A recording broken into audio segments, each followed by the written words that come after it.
Good morning everyone. Good morning Dayanand Kumar Sharma, Roli Yadav, good morning. कैसे हैं भाई आप सभी लोग? उम्मीद करते हैं अच्छे होंगे। तो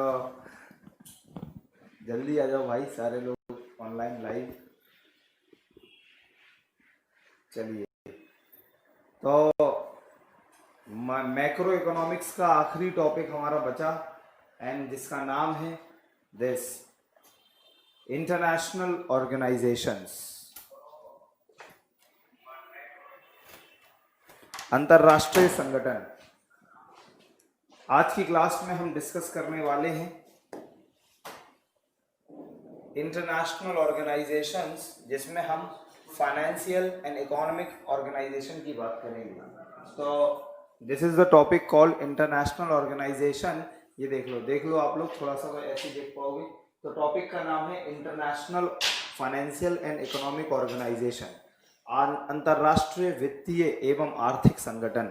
तो आज की क्लास में हम लोग डिस्कशन करेंगे द डिफरेंट इंटरनेशनल ऑर्गेनाइजेशंस, जो अंतरराष्ट्रीय संगठन है। और ये हमारे मैक्रो इकोनॉमिक्स का आखिरी टॉपिक है। Sanjay Kumar, good morning.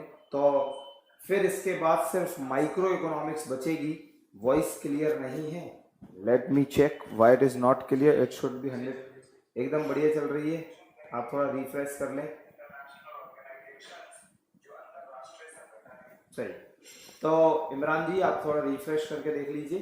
चलिए देखो जी, और फिर इसके बाद अभी से ही चलो स्टार्ट करते हैं और बता देते हैं, जो लोग आज लाइव देखेंगे वो और जो बाद में देखें वो। इसके बाद जो आपका माइक्रो इकोनॉमिक्स के छोटे छोटे 3-4 टॉपिक बचे हैं, 3-4 टॉपिक में utility, indifference curve, production function, cost of production and revenue, GS1 की बात कर रहा हूँ। तो ये मैं 5:15 से 7:30 नेक्स्ट जो अभी जो हमारा सेशन चल रहा है, जिसमें जो GS2 के बच्चे भी सुन रहे हैं, उनका वहाँ पर इन्फ्लेशन स्टार्ट हुआ। तो इन्फ्लेशन के बाद अब आपकी क्लास, मेरी क्लास सिर्फ 5:15 से 7:30 होगी। तो उसमें हम कवर करेंगे GS2 के लिए, ध्यान सुनना, GS2 के लिए inflation and deflation and demand and supply, right. वहीं पर लगातार फिर हमारा पूरा का पूरा माइक्रो खत्म होगा, जिसमें मैं utility, production, indifference, cost, revenue वहां कराऊंगा, राइट। तो अब चलते हैं आगे और आज हमारा आखिरी टॉपिक डिस्कस करते हैं। फिर इसके बाद हम प्लानिंग से रिलेटेड कुछ MCQs डिस्कस करेंगे, राइट। तो चलते हैं, स्टार्ट करते हैं।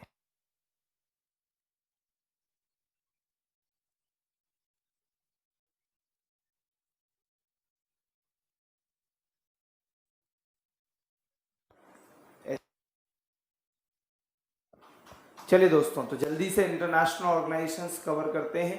तो ये देखिए, आपके लिए बेहतरीन सा काम करके लाया हूं मैं, जिसमें आप लोग देख पा रहे होंगे international financial and economic organisation, जो बहुत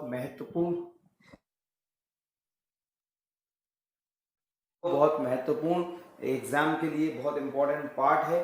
तो this is called international financial institutions, right. तो जरा देखते हैं। सो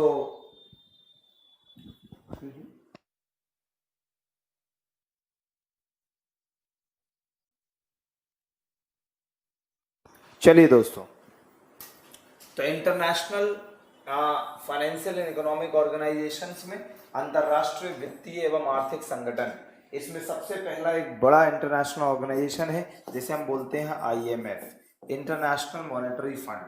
दोस्तों, जो IMF है, इंटरनेशनल मॉनेटरी फंड जो है, अंतरराष्ट्रीय मौद्रिक कोष जो है, सो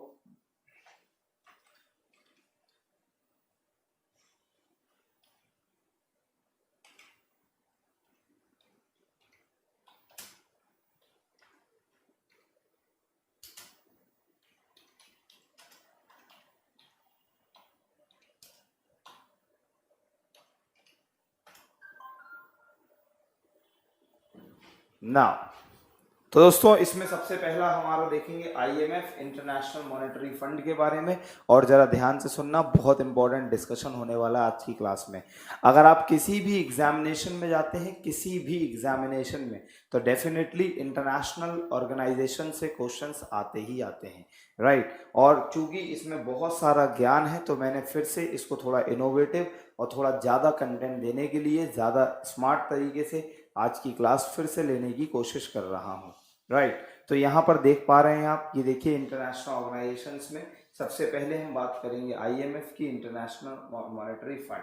दोस्तों जो आईएमएफ है, इंटरनेशनल मॉनेटरी फंड है, इस इंटरनेशनल मॉनेटरी फंड में अगर हम लोग देखें तो जो आईएमएफ है इसमें सबसे पहले देखिए आप लोग, तो the international monetary fund USA के द्वारा व्हाइट प्लान एवं ब्रिटेन के द्वारा कीन्स प्लान पर जुलाई 1944 में 44 कंट्रीज ने पार्टिसिपेट किया। ब्रिटेन वुड कॉन्फ्रेंस हुई। दोस्तों सबसे पहली बात जरा ध्यान से सुनना, सबसे पहला इंपॉर्टेंट है कि यूएस गवर्नमेंट का एक प्लान था जिसका नाम था व्हाइट प्लान। इस प्लान को बोलते हैं, यूएस गवर्नमेंट एक प्लान लेकर आई जिसका नाम था व्हाइट प्लान। एवं यूके की गवर्नमेंट, ब्रिटेन जिसे हम लंदन या यूके कहते हैं, तो ब्रिटेन की गवर्नमेंट का एक प्लान था जिसका नाम था Keynes plan.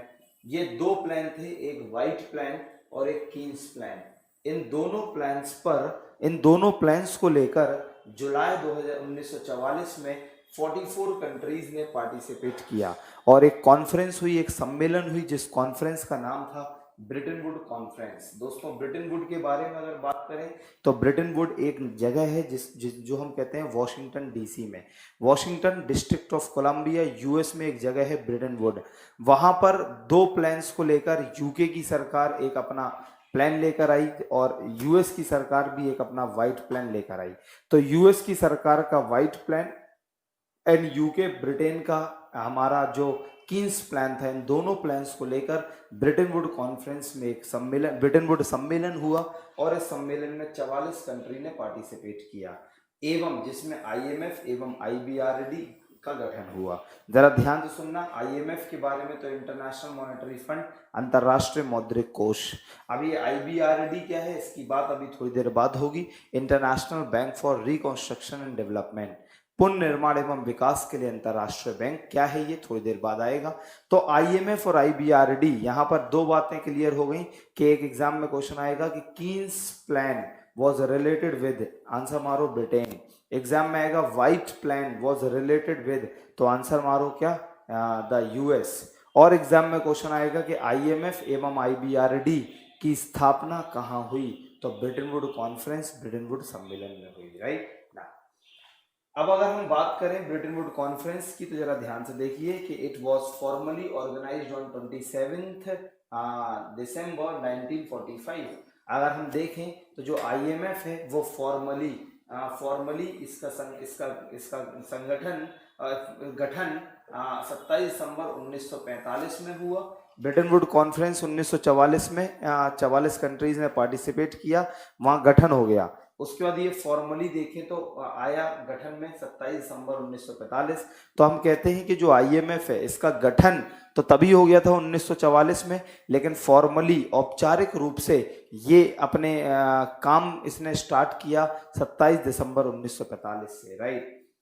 When first 29 countries signed its article of agreement, but it started working from 1947 1 मार्च। लेकिन जो ये फॉर्मली सेटअप हुआ 27 दिसंबर 1945 जब 29 कंट्रियों ने एक साथ, तो अगर एग्जाम में आए कि आईएमएफ की फाउंडिंग मेंबर कंट्रीज कितनी हैं, तो अगर 1944 वाली पूछा जाए कि जब 1944 में ब्रिटेन वुड कॉन्फ्रेंस में आईएमएफ की स्थापना हुई तब फाउंडिंग मेंबर कंट्री कितनी थी, तब दोस्तों उस समय 1944 थी। लेकिन कितनी कंट्रीज ने 1944 में 44 थी, लेकिन कितनी कंट्रीज ने आर्टिकल ऑफ एसोसिएशन पर, एग्रीमेंट पर अपने साइन किए, तो 29 कंट्रीज ने 27 दिसंबर 1945। उसके बाद आईएमएफ औपचारिक रूप से गठित हो गया और 1 मार्च 1947 से आईएमएफ ने अपना काम प्रारंभ कर दिया।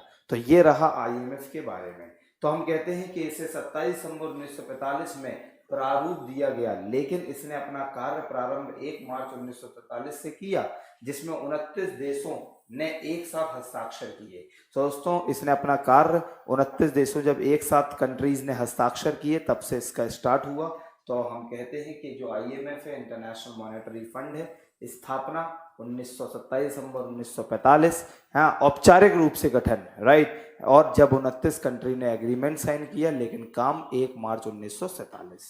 चलिए दोस्तों, it is the specialised agency of UN. याद रखना दोस्तों, एग्जाम में क्वेश्चन आता है कि इसमें यूएन के स्पेशलाइज्ड एजेंसी कौन सी हैं।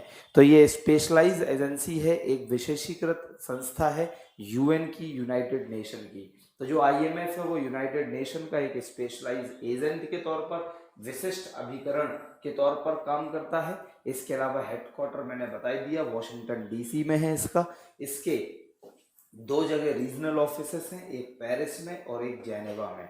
तो इसके पेरिस और जेनेवा में 2 जगह रीजनल ऑफिसेस हैं, राइट। सर जब बोर्ड की ओर घूम रहे हैं तब साउंड गूंज रहा है और क्लियर नहीं आ रहा, ठीक है, तो कोशिश करेंगे कि अब बोर्ड की ओर ना घूमे हैं। सो दिस इज कॉल्ड, यहाँ पर 2 इसके रीजनल ऑफिसेस हैं, एक पेरिस एक जेनेवा, राइट। अगर हम इसके मेंबर कंट्रीज, सदस्य देशों में बात करें तो इसके जो मेंबर कंट्रीज हैं, इसके जो सदस्य देश हैं दोस्तों, वो हैं 189, 189 कंट्रीज इसके मेंबर कंट्रीज हैं। और जो आखिरी कंट्री मेंबर बना तो इट वाज नौरू। तो नौरू इसका आखिरी मेंबर है। और इससे पहले जब 188 देश थे तो आखिरी मेंबर था साउथ सुडान। तो एग्जाम में क्वेश्चन आएगा दोस्तों कि आईएमएफ की का हेडक्वार्टर वॉशिंगटन डीसी और आईएमएफ के मेंबर कंट्रीज 189, 189। हम इंडिया की बात करें तो India is the founder member, जो 29 कंट्रीज ने एक साथ एग्रीमेंट साइन किया था 1945 27 दिसंबर में। उसमें इसमें 29 में इंडिया भी शामिल थी।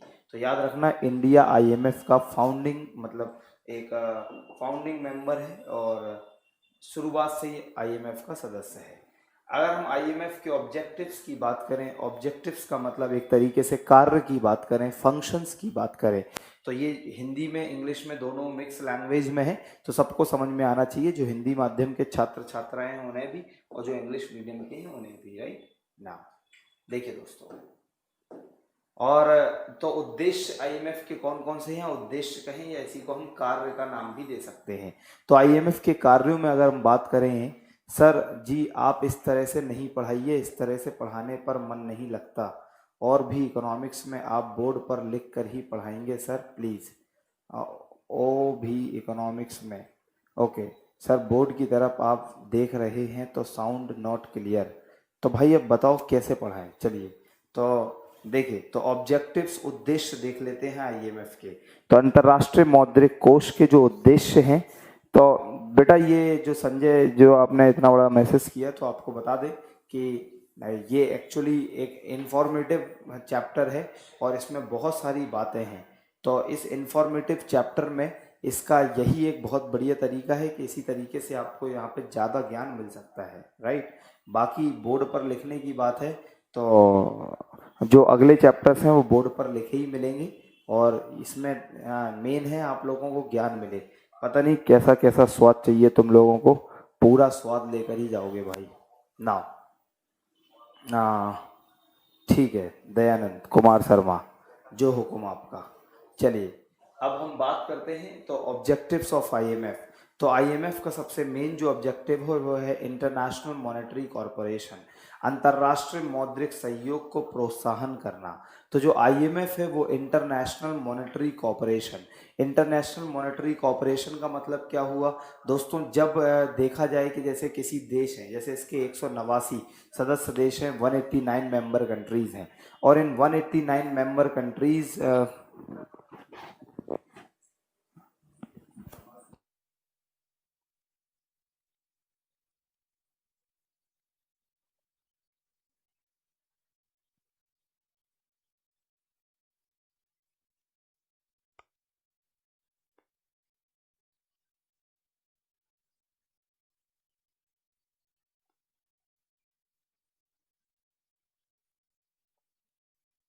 जब मिलते हो ना एकदम से माइक के पास आ जाता है, मुंह होने से लगता है कि एकदम से। देखना अब बताओ कैसा है ना, अब कैसा है। सरसराहट ज़्यादा हो गई ना। दोस्तों अब जरा आप सुनिए एक बार अच्छी तरह। तो इसका काम, इसका सब तो जो इंटरनेशनल मॉनेटरी कॉरपोरेशन, अंतर्राष्ट्रीय मौद्रिक सहयोग का मतलब दोस्तों ये रहा कि जो इसके 189 मेंबर कंट्रीज हैं, अगर इन मेंबर कंट्रीज को कभी भी फाइनेंशियल हेल्प चाहिए, कभी भी वित्तीय सहायता चाहिए, तो ये फाइनेंशियल हेल्प, वित्तीय सहायता कहाँ, आईएमएफ से जाकर ले सकते हैं। तो ये बहुत इंपॉर्टेंट पॉइंट है इसका कि आईएमएफ जो है वो अपने सदस्य देशों को अंतर्राष्ट्रीय स्तर पर मौद्रिक सहयोग प्रदान करता है। इसके अलावा अगर हम आईएमएफ की बात देखें तो आईएमएफ जैसे जो फॉरेन एक्सचेंज रेट है, जो मैंने आप लोगों को पढ़ाया, फॉरेन एक्सचेंज रेट मतलब मान लो $1 इस समय ₹68 का है, सो this is called foreign exchange rate. तो इस एक्सचेंज रेट को मेंटेन करने में, इस एक्सचेंज रेट को बनाए रखने में भी योगदान देता है कौन, कौन, आईएमएफ। तो जो इंटरनेशनल मॉनेटरी फंड है वो एक्सचेंज रेट्स में स्थिरता बनाए रखने में योगदान देता है। दोस्तों आज मान लो हमारा एक यूएस का 68 रुपए का है, कल एक $70 70 का हो जाए, 72 का हो जाए, तो किसी देश की इकोनॉमी, किसी देश की अर्थव्यवस्था के लिए ये अच्छा नहीं है। तो किसी भी देश की इकोनॉमी के लिए जो फॉरेन एक्सचेंज रेट अगर अनस्टेबल होते हैं, अस्थिर होते हैं, तो वो अच्छा नहीं है। तो फॉरेन एक्सचेंज रेट को स्टेबल बनाए रखने में, फॉरेन एक्सचेंज रेट को स्थिर बनाए रखने में भी योगदान देता है कौन, आईएमएफ, इंटरनेशनल मॉनेटरी फंड। अगर हम और अच्छे से बात करें आईएमएफ की, तो प्रमोट्स इंटरनेशनल पेमेंट्स। दोस्तों अंतर्राष्ट्रीय भुगतानों को प्रोत्साहन, प्रमोट्स इंटरनेशनल पेमेंट का मतलब क्या है कि अगर मुझे इंटरनेशनली पेमेंट करना है, एक देश से पेमेंट दूसरे देश को जाना है इंटरनेशनली, ग्लोबली स्तर पर, तो आईएमएफ इसके लिए हेल्प करता है। इसके अलावा बहुत इंपॉर्टेंट पॉइंट है दोस्तों, जैसे कि मैंने कहा कि आईएमएफ मौद्रिक सहयोग देता है अपने सदस्य देशों को, अर्थात फाइनेंशियल हेल्प देता है। तो एक बात गांठ खोल के दिमाग में रख लीजिए कि IMF provides short term loan to the member countries. यह अपने गरीब सदस्य देशों को अल्पकालीन ऋण प्रदान करता है। तो पेपर में सवाल आया कि आईएमएफ द्वारा अपने सदस्य देशों को किस प्रकार का ऋण दिया जाता है, तो आंसर होगा शॉर्ट टर्म लोन, अल्पकालीन ऋण। तो दिमाग में बहुत अच्छे से इंस्टॉल हो जाना चाहिए कि जो आईएमएफ है वो अपने मेंबर कंट्रीज को कैसा लोन देता है, शॉर्ट टर्म लोन देता है। देखिए all the member countries have different quota, जिसका निर्धारण उसकी वर्ल्ड बैंक में भागीदारी, प्रति व्यक्ति राष्ट्रीय आय, आर्थिक विकास दर पर निर्भर करती है। तो मैं आप लोगों को बता दूं कि जो आईएमएफ है इसमें 189 मेंबर कंट्रीज हैं।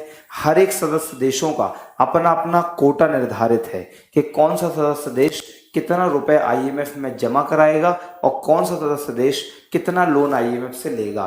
तो ये उसके कोटा के मुताबिक है। अब दोस्तों ये कोटा किस पर निर्धारित है, तो उस कंट्री का पर कैपिटा इनकम क्या है, उस कंट्री का जीडीपी कितना है। तो इन सब आधार पर, जैसे देखिए मैंने लिखा है यहाँ पर कि जो वर्ल्ड प्रति व्यक्ति आय क्या है, राष्ट्रीय आय का स्तर क्या है, आर्थिक विकास, इकोनॉमिक ग्रोथ उस देश की क्या है।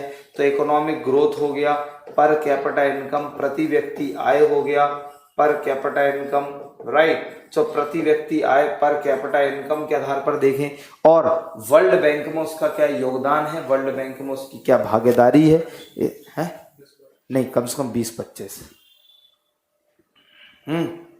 तो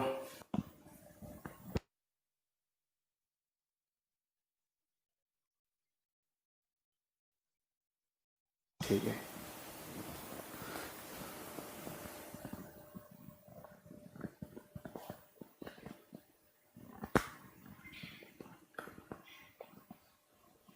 चलिए दयानंद जी, ये सामने लिखे हैं जो आप इसको देखकर नोट्स बनाइए, राइट। और मैंने प्रॉमिस किया था और मैं अपने आप से प्रॉमिस करके आया कि मैं गुस्से में नहीं पढ़ाऊंगा और हंसते हुए पढ़ाऊंगा। तो लेकिन इस तरह का मैसेज देखकर यार फिर गुस्सा आने लगता। तो आप लोगों के लिए इतना शानदार पढ़ाने की कोशिश कर रहे और आप कह रहे ऐसे पढ़ाओ वैसे पढ़ाओ। कैसे पढ़ाना है दयानंद जी, ये आप हमें ना सिखाएं। ऐसे पढ़ पा रहे पढ़े, नहीं तो यहाँ से निकल लें। कम ऑन, सही बात है दयानंद। तो ये आप हमें ना सिखाएं कि ऐसे पढ़ाएं वैसे पढ़ाएं। इसका आपको प्रॉपर पीडीएफ भी मिल चुका है और इतना शानदार आपके यहाँ पर लिखा है, आप इसे देख देख के लिख भी सकते हैं। इतना सारा ज्ञान आपको भी मिलेगा, right. So Dayanand ji, thank you so much for making me to learn how to teach in the class. अभी तुम्हें पढ़ना है पढ़ो, नहीं तो तुम यहाँ से निकल लो, अभी हमें पढ़ा लेने दो ना। सो आई थॉट कि बहुत प्यार से पढ़ाएंगे हंसते हुए, लेकिन तुम्हारे ऐसे बकवास बच्चों के मैसेज देखकर दिमाग खराब हो जाता है। So thank you aunty. तो दोस्तों, this is called the IMF, international monetary fund, right.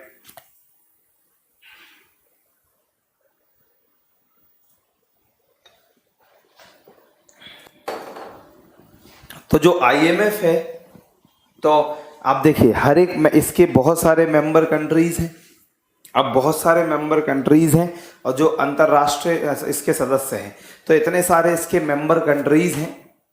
तो उन मेंबर कंट्रीज का कितना कितना कोटा होगा, वो उसकी उस मेंबर कंट्री की वर्ल्ड बैंक में भागीदारी क्या है, उसकी प्रति व्यक्ति राष्ट्रीय आय क्या है, उसका आर्थिक विकास दर क्या है, इसके आधार पर उसका कोटा तय होता है, राइट। चलिए, इसके अलावा बहुत इंपॉर्टेंट बात कि एक बार एग्जाम में पूछा गया कि जो IMF है, इंटरनेशनल मॉनेटरी फंड है, उसमें सबसे ज़्यादा कोटा किसका है। तो जो IMF है, इसमें सबसे ज़्यादा कोटा US गवर्नमेंट का है, बोले तो 17.646%। तो US गवर्नमेंट का कोटा इसमें सबसे ज़्यादा है। और अगर हम बात करें सेकंड नंबर पर Japan, and that is only 6.48%। Third number पे China 6.41, and Germany 5.60, and France that is 4.24। तो ये 5 वो कंट्रीज हैं जिनका IMF में कोटा सबसे अधिक है और सबसे ज़्यादा मैक्सिमम है, राइट। तो फिर तो दोस्तों, इसके अलावा हम बात करें, ये एग्जाम का बहुत इंपॉर्टेंट पॉइंट है, अभी के अभी दिमाग में इंस्टॉल कर लो, कॉपी में लिख लो कि 5 वो सदस्य देश की जहां पर जिनमें IMF का कोटा सबसे ज्यादा है, राइट ना। इसे हम कहेंगे, thank you so much Kiran ji and Sanjay ji. So this is called IMF के 5 मैक्सिमम कोटे वाले सदस्य देश, और इन्हें आप बढ़िया तरीके से पढ़ लें, या सबसे ज़्यादा याद रहे कहाँ पर, तो US में सबसे ज़्यादा है, दैट इज 17.46%। अगर हम बात करते हैं आगे, तो आगे देखिए IMF में आगे बात करते हैं, तो आरंभ में भारत IMF के संचालन मंडल, ये बहुत इंपॉर्टेंट पॉइंट है, संचालन मंडल का एक स्थायी सदस्य था, किंतु वर्ष 1970 में 1970 में अन्य देशों का कोटा बढ़ जाने के कारण भारत की परमानेंट मेंबरशिप, स्थायी सदस्यता खत्म कर दी गई। तो दोस्तों ध्यान सुनिए, पहले जो IMF था, बहुत इंपॉर्टेंट पॉइंट है, राइट। सो जो पहले IMF था इंडिया का 1-1.5% के लगभग ही है, रोहित शर्मा जी। सो दोस्तों, IMF का अगर हम देखें तो IMF में पहले इंडिया इसका परमानेंट मेंबर था, स्थायी सदस्य था, लेकिन 1970 में हमने देखा कि 1970 के लगभग में और जो कंट्रीज हैं उनका अपना अपना कोटा बढ़ता गया और इंडिया का कोटा कम होता गया, और फिर इंडिया इसके स्थायी मेंबर, आज इंडिया इसका परमानेंट मेंबर नहीं है, लेकिन इंडिया इसका फाउंडिंग मेंबर है, ये याद रखना। सो दिस इज IMF। अगर दोस्तों हम आपको ओपन चैलेंज दे रहे हैं, अभी ये आपकी कॉपी में यहाँ पर सामने साइन कर देते हैं बोर्ड में, ये लिखकर कि इतना ज्ञान अगर आपको इतनी कम फी में पूरे हिंदुस्तान में किसी भी ऑनलाइन प्लेटफॉर्म में मिल जाए, तो बेटा इसका 10 टाइम पैसा आप लोगों को हम वापस करेंगे अपनी जेब से। या ये बात आप भी मानते होंगे? कमॉन दोस्तों, इस बात पर क्या आपका कहना है, जल्दी से लिखिए अपने कमेंट में, इंतजार कर रहे हैं हम आपका। सो देखिए IMF के बारे में कितना इन डिटेल डिस्कस कर रहे हैं। अगर मैं वैसे पढ़ाता आपको तो क्या पढ़ाता कि IMF कब मेंबर बना, कब ये बना, कितने मेंबर हैं, हेडक्वार्टर कहाँ है, सही। सो रियल में रिलेट करने पाता हूँ। Thank you for teaching us, thank you sir. क्या जिस कंट्री में IMF में भागीदारी ज़्यादा होगा उस कंट्री का फ़ायदा ज़्यादा होगा क्या सर? हाँ, उसका फ़ायदा थोड़ा ज़्यादा होगा, और लेकिन उसे कोटा भी ज़्यादा रखना होगा, राइट। और उसे ज़्यादा अमाउंट का लोन भी मिल सकता है, ये निशान फ़ायदा है, राइट। तो this is called IMF international monetary fund. Thank you so much. Yes, Ajit, Harish, Saurabh, बिल्कुल सहमत है हमारी बात से और हमें भी अच्छा लगा, कोई तो सहमत है यार। तो दोस्तों फरवरी 2017 में भारत का कोटा बढ़ाकर, ये देखो जिसने अभी थोड़ी देर पहले पूछा था कि इंडिया का कोटा कितना है, तो देखिए फरवरी अगर 2017 की बात करें, बिल्कुल करंट ज्ञान, तो फरवरी 2017 में भारत का कोटा 2.44 से बढ़ाकर 2.76 कर दिया गया, जिसमें भारत आईएमएफ का 8वां सबसे बड़ा कोटाधारी देश हो गया। तो दोस्तों दिए लीजिए इतनी इंपॉर्टेंट बातें। दोस्तों आप प्लीज गुस्सा नहीं होएं, उससे हमें ही नुकसान होगा। गुस्से में माइंड से कई चीजें स्किप हो जाती हैं। यस, बिल्कुल ऐसा नहीं होगा, बिल्कुल आराम से पढ़िए मौज में। तो देखिए दोस्तों बहुत इंपॉर्टेंट पॉइंट कि फरवरी 2017 में पहले इंडिया का कोटा था सिर्फ 2.44%, लेकिन इसे इंक्रीज करके 2.44% से 2.76% कर दिया गया। इसका मतलब अब इंडिया का जो कोटा है आईएमएफ का वो 2.76% है और India 8th largest share holding या लार्जेस्ट कंट्रीब्यूटर देश बन गया है आईएमएफ में। ओके, 5 देश हमने पढ़ी लिए, इंडिया का स्थान 8वां है।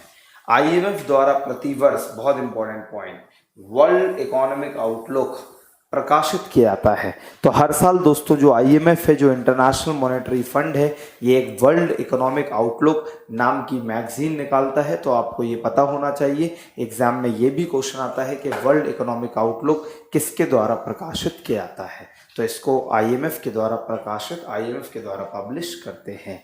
चलिए अब आईएमएफ के बारे में कुछ और बातों का ज्ञान प्राप्त करते हैं। तो ये तो रहा आईएमएफ, राइट। इसमें मैंने कुछ चीजें मेंशन नहीं की, अब मैं और मेंशन करना चाहता हूँ, वो ध्यान समझ लीजिए। ओके ना, तो एचडीआर एक और इम्पोर्टेंट टर्म दोस्तों। व्हाट इज एचडीआर, जरा ध्यान से सुनना। एचडीआर का मतलब होता है स्पेशल ड्राइंग राइट्स। सो एचडीआर का मतलब है स्पेशल ड्राइंग राइट्स। जो लोग हिंदी में हैं वो लिख लें विशेष आहरण अधिकार, विशेष आहरण अधिकार। सो this is called HDR. So HDR का मतलब हुआ विशेष आहरण अधिकार, स्पेशल ड्राइंग राइट्स। ओके, अब ये एचडीआर है क्या? अगर मैं सिर्फ एक लाइन में बोलूं कि एचडीआर है क्या, तो इसको आरबीआई के गवर्नर रिप्रेजेंट करते हैं, दयानंद जी। सो एचडीआर है क्या? तो HDR is the currency of IMF.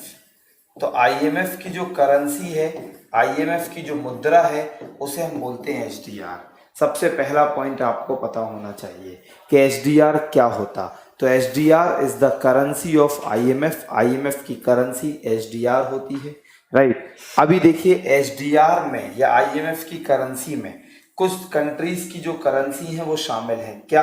पहले सिर्फ 2-3 मिनट सुनिए, सुनने के बाद पूरा आपको अपने आप समझ में आ जाएगा। जैसे दोस्तों यूएस का डॉलर हो गया, यूरोप का यूरो हो गया, जापान का येन हो गया, चाइना का युआन हो गया और यूके का पाउंड हो गया, पाउंड। सो दोस्तों ये जो कंट्री की करेंसी है ये आईएमएफ की एचडीआर की बास्केट में शामिल है। अर्थात सबसे लास्ट और लेटेस्टली चाइना का युआन शामिल हुआ है, जैसे ऑफिशियली रेनमिनबी भी बोलते हैं। तो दोस्तों ये था एक करंट का पॉइंट कि लेटेस्ट कौन सी करेंसी शामिल हुई, तो चाइना का युआन। तो ये हो गए आईएमएफ के मेन करेंसी। ओके, अब जरा समझना क्या अर्थात जो भी कंट्री है, अगर वो आईएमएफ में जब अपना कोटा जमा कराएंगे तो वो इन्हीं 5 करेंसी में से किसी एक करेंसी में कराएंगे। जरा समझना, जैसे जो भी मेंबर कंट्रीज हैं, ऐसे मान लो किसी भी कंट्री को अगर आईएमएफ में अपने कोटा के मुताबिक पैसा जमा करना है तो वो किन करेंसी में कराएगा? या तो यूएस डॉलर में, या यूरोप के यूरो में, या यूके पाउंड में, या चाइना के युआन में, या जापान के येन में। और जो भी कंट्रीज को आईएमएफ से लोन मिलेगा तो वो भी इन्हीं करेंसी में मिलेगा, वो भी इन्हीं करेंसी में मिलेगा। चाहे दोस्तों वो भी इन्हीं करेंसी में मिलेगा, तो ध्यान सुनना, बहुत इंपॉर्टेंट बात चल रही है दोस्तों, कि जब भी कोई भी देश आईएमएफ में अपना पैसा रखेगा तो वो इन्हीं करेंसीज में रखेगा, और जब भी किसी देश को इंडिया आईएमएफ लोन देगा वो भी इन्हीं करेंसी में देगा। लेकिन जब लोन देता है या लेता है तो उसे डिनोट करता है एसडीआर में, अर्थात आईएमएफ कहता है कि मैंने इंडिया को इतने एसडीआर का लोन दिया, या आईएमएफ कहता है इंडिया ने आईएमएफ में इतने एसडीआर जमा कराए। अर्थात किसी भी देश का और आईएमएफ का जो ट्रांजैक्शन है वो एसडीआर में लिखा जाता है, लेकिन एक्चुअल में वो इन करेंसीज में होता है। तो हम आईएमएफ की करेंसी को एसडीआर कहते हैं। क्यों, जरा ध्यान से सुनना। SDR is also used as a measuring fund. Is also used for measuring IMF fund. तो जो IMF का फंड है कि IMF के पास इतना पैसा है, तब वो भी हम SDR में ही नोट करते हैं। अर्थात अब बस एक लाइन में समझने आने वाली बात है, बस एक लाइन समझ लो, 1 SDR is equal to approx $1.5। एक एसडीआर की वैल्यू होती है लगभग $1.5 के। अर्थात समझने वाले समझ गए, अर्थात इंडिया या कोई भी कंट्री किसी भी set of some currency, yes, तो अर्थात इंडिया जब आईएमएफ को पैसा देगी या इंडिया जब आईएमएफ से पैसा लेगी तो देगी तो इन्हीं करेंसीज में, लेकिन लिखा जाएगा एसडीआर में, क्योंकि एक एसडीआर की वैल्यू लगभग $1.5 के आसपास होती है। सो दिस इज कॉल्ड एसडीआर। बोलो ईमानदारी से समझ में आया है नहीं? एसडीआर को हम लोग पेपर गोल्ड भी कहते हैं, लिख लो कॉपी में। It is also called paper gold. चलें आगे। सो दिस इज कॉल्ड एसडीआर। तो एग्जाम में क्वेश्चन आए, आपके एग्जाम में सिर्फ 2-3 क्वेश्चन आएंगे कि एसडीआर किससे रिलेटेड है, तो आंसर होगा आईएमएफ से। एसडीआर का फुल फॉर्म तो स्पेशल ड्राइंग राइट। एसडीआर को और क्या कहते हैं, तो इसी को पेपर गोल्ड भी कहते हैं, लिख लीजिए पेपर गोल्ड। और एसडीआर में कौन कौन सी करेंसी शामिल हैं, तो ये 5 करेंसी शामिल हैं। और एसडीआर क्या है, तो आईएमएफ की करेंसी है या आईएमएफ के फंड को मेजर करने की मेजरिंग यूनिट है, राइट ना। देखिए, सो आगे बात करते हैं और अब हम लोग बात करेंगे वर्ल्ड बैंक की, विश्व बैंक की। ओके, सो देखिए दोस्तों, वर्ल्ड बैंक, विश्व बैंक। तो जो वर्ल्ड बैंक है, मैं आपको सबसे पहले एक ज्ञान की बात बता दूं कि एक्चुअली वर्ल्ड बैंक है क्या। तो जो वर्ल्ड बैंक है, जो विश्व बैंक है, तो ये एक्चुअली जो 5 बड़े बड़े ऑर्गेनाइजेशंस हैं जिन्हें हम बोलते हैं IBRD, International Bank for Reconstruction and Development, पुनर्निर्माण एवं विकास के लिए अंतर्राष्ट्रीय bank, IDA, International Development Association, अंतर्राष्ट्रीय विकास परिषद, आईएफसी, इंटरनेशनल फाइनेंस कॉरपोरेशन, अंतर्राष्ट्रीय वित्त निगम, MIGA, Multilateral Investment Guarantee Agency, बहुपक्षीय विनियोग गारंटी संस्था, and ICSID, International Centre for Settlement of Investment dispute, निवेश विवारण को सुलझाने के लिए अंतर्राष्ट्रीय केंद्र। अगर हम इन 5 बड़े बड़े ऑर्गेनाइजेशंस को एक साथ जोड़ देते हैं तो इसे हम कहते हैं वर्ल्ड बैंक ग्रुप, तो इसे हम कहते हैं वर्ल्ड बैंक एक्चुअली। तो एक्चुअली जो वर्ल्ड बैंक है वो ध्यान से समझना, वो इन 5 बड़े बड़े संस्थाओं का एक समूह है, लेकिन इनमें से जो सबसे बड़ा ऑर्गेनाइजेशन है वो है IBRD, International Bank for Reconstruction and Development. तो हम कहते हैं कि जो वर्ल्ड बैंक है, जो विश्व बैंक है, इसी आईबीआरडी को ही वर्ल्ड बैंक कहा जाता है। तो अब याद करो, 27 दिसंबर 1945, अभी पीछे बताया मैंने कि आईएमएफ और आईबीआरडी दोनों का जन्म हुआ। तो इसका मतलब क्या है कि आईबीआरडी मतलब बोले तो वर्ल्ड बैंक। तो एक एग्जाम में क्वेश्चन आया, IBRD is also called, IBRD को यही भी,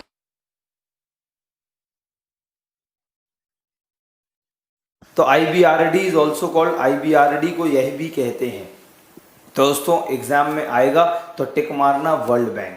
यह एक एग्जाम में क्वेश्चन आएगा, both IBRD and IDA is called, IBRD and IDA दोनों को क्या कहा जाता है, तो उसे भी कहेंगे क्या, world bank, right. So this is called world bank. ये सारे वॉशिंगटन डीसी, मुजम्मिल इस्लाम, वॉशिंगटन डीसी विश्व बैंक, हाँ वॉशिंगटन डीसी यूएस। तो देखिए दोस्तों, यहाँ पे मेंशन कर रखा है मैंने कि जो वर्ल्ड बैंक है, विश्व बैंक है, ये 5 बड़े बड़े संस्थान जिनका मैंने अभी नाम लिया, 5 बड़े इंटरनेशनल ऑर्गेनाइजेशन से मिलकर बना है, right. IBRD international Bank for reconstruction development, IDA international Development association, IFC international finance corporation, मीगा Multilateral Investment Guarantee agency, and ICSID international Centre for Settlement of Investment dispute. ये 5 बड़े बड़े ऑर्गेनाइजेशन से मिलाकर बनता है क्या, वर्ल्ड बैंक, और उसे हम कहते हैं विश्व बैंक। चलिए अब हम देखते हैं वर्ल्ड बैंक में, तो अब सबसे पहले बात करेंगे IBRD की, international Bank for Reconstruction and Development. So IBRD की अगर हम बात करें, international Bank for Reconstruction and Development की अगर हम बात करें, तो सबसे पहली बात, इसी को वर्ल्ड बैंक माना जाता है, ये तो मैंने सबसे पहले बता दिया। अगर एग्जाम में क्वेश्चन आए IBRD को यह भी कहते हैं, तो एग्जाम में क्वेश्चन आएगा IBRD को यह भी कहते हैं, तो टिक मार देना वर्ल्ड बैंक। तो IBRD को यह भी कहते हैं, तो क्या कहते हैं, वर्ल्ड बैंक, राइट ना। इसकी स्थापना दोस्तों 1944 ब्रिटेन वुड कॉन्फ्रेंस में हुई, और इसने अपना कार्य प्रारंभ 25 जून 1946 में किया। भारत इसका फाउंडिंग मेंबर है। वर्ल्ड बैंक एवं IMF को ब्रिटेन वुड ट्विंस भी कहा जाता है। तो इनको दोस्तों ब्रिटेन वुड ट्विंस क्यों कहा जाता है, क्योंकि मैंने ऊपर लिखवाया था कि 1944 में जब 44 कंट्रीज ने 44 कंट्रीज ने पार्टिसिपेशन किया था, तो उसमें IMF IBRD दोनों की स्थापना हुई, इसलिए इसे ब्रिटेन वुड ट्विंस कहा जाता है। हेडक्वार्टर इसका वॉशिंगटन डीसी में है। और एक और बहुत इंपॉर्टेंट बात, जितने भी IMF के मेंबर कंट्रीज हैं वो सारे IBRD के भी हैं, अर्थात 189 इसके मेंबर कंट्रीज हो गए, आखिरी मेंबर कंट्री साउथ सूडान हो गया ना। देखिए मैंने ये भी लिख दिया, IMF के सभी सदस्य इसके भी सदस्य हैं। अब देखिए, टू हेल्प यूरोपियन कंट्रीज और recover from world war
okay दोस्तों, प्रॉब्लम रिजॉल्व हो गई शायद। स्टार्ट है क्या? हाँ सर, स्टार्ट कर दिया, क्लास स्टार्ट कर दिया। ओके, वहां पे निकालिए भाई, कहाँ पे थे हम लोग? एक मिनट, क्लास दे देता हूँ सर, आइए।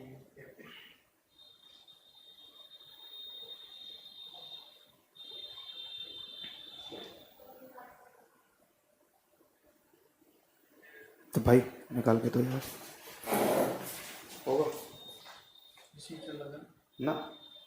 फिर अब पीडीएफ खोलो। डाउनलोड डाउनलोड डाउनलोड डाउनलोड, हाँ ठीक है, निकाल लो।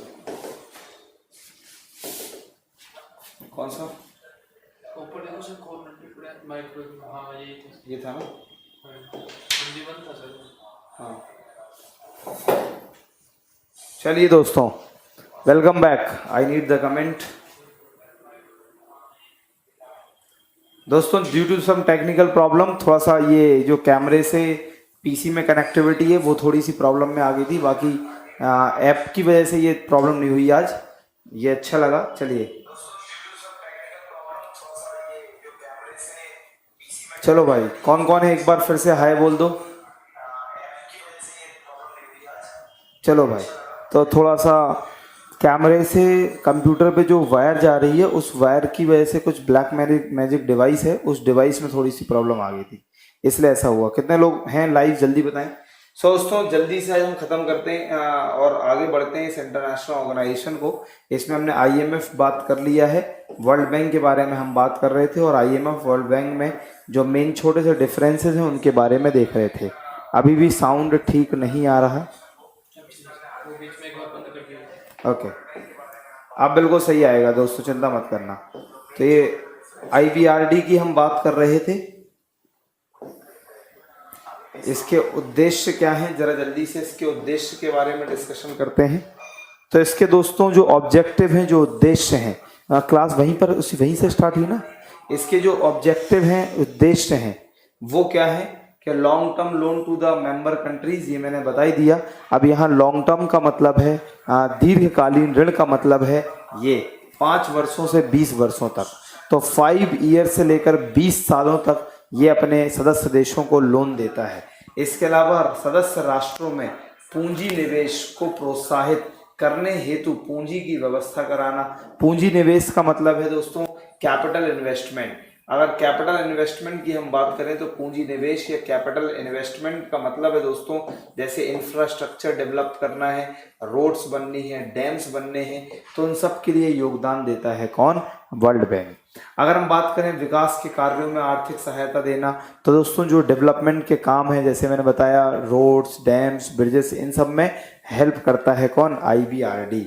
या विश्व में गरीबी को कम करने हेतु अंतर्राष्ट्रीय निवेश को बढ़ाना। तो याद रखना, पॉवर्टी के लिए, गरीबी के लिए बहुत बढ़िया काम करता है आईबीआरडी, और पॉवर्टी रिमूवल हो गया, इंफ्रास्ट्रक्चर डेवलपमेंट हो गया, इन सब के लिए ये फाइनेंशियल हेल्प, वित्तीय सहायता देने की मदद और योगदान देता है।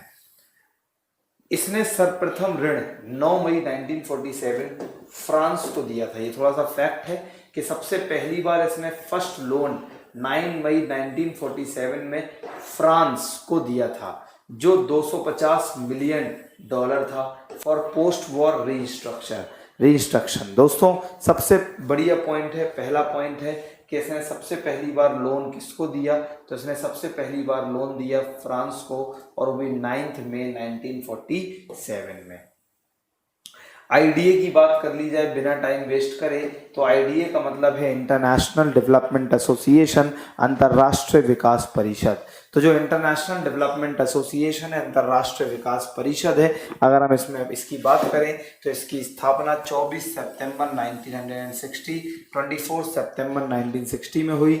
Head of the world bank is ex officio head. दोस्तों जो वर्ल्ड बैंक के हेड हैं वही इन सभी ऑर्गेनाइजेशन के हेड होते हैं, याद रखना।